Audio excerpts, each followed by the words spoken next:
This is my first YouTube video and I hope you like it. I'm gonna be reading some of the things that I wrote and hearing it out loud and seeing what it sounds like. One of my blog entries is called Paper Journals, the Art of the Handwritten Word and the Digital Word, and Overcoming Imposter Syndrome. About the journals I used to take and how I would write more in diaries and journals. I would have many different journals for books I read or book reviews or excerpts and phrases and favorite parts or quotes, or my dreams books. I would try to write down my dreams if I remembered them. And I would actually have them right next to me as I woke up to make sure that I would write them down fresh in my memory. I just talked about this with a friend actually. So this blog here is just an extension of all that. But too many years later, I wonder what it all would have looked like had I typed it out instead of written it out. And cursive and writing really influence your thoughts in writing. I remember it sometimes felt like a full-time job just documenting things in my head or in life.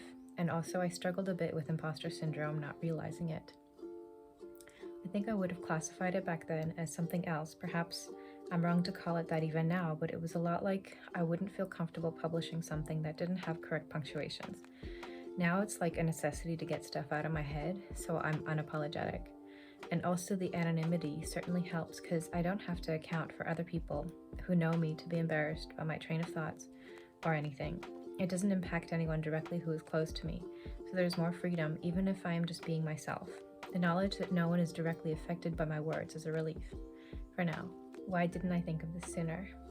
But I remember now, half of it was this. I couldn't put my name to anything I wrote spontaneously without scrupulously editing it or making sure it's okay with everyone around me because everyone would know it was by me, which by many degrees of separation and by extension of it, it was created by them. Second, I couldn't ignore the intangible feeling of putting my words out into the ether, not knowing what will happen to it and whom it will affect, and knowing I can't bottle feed it, clothe it, and educate it. LOL. Yeah, so these are my thoughts on February 25th this year, I think, 2022. And it's not like it's the first time I thought of it. It's been ruminating in my head, like here and there in my life, and sometimes I thought of it, I would think of this more often than not, or like in more detail than this. Yeah.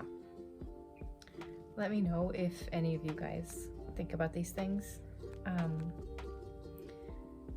Yeah. Ciao.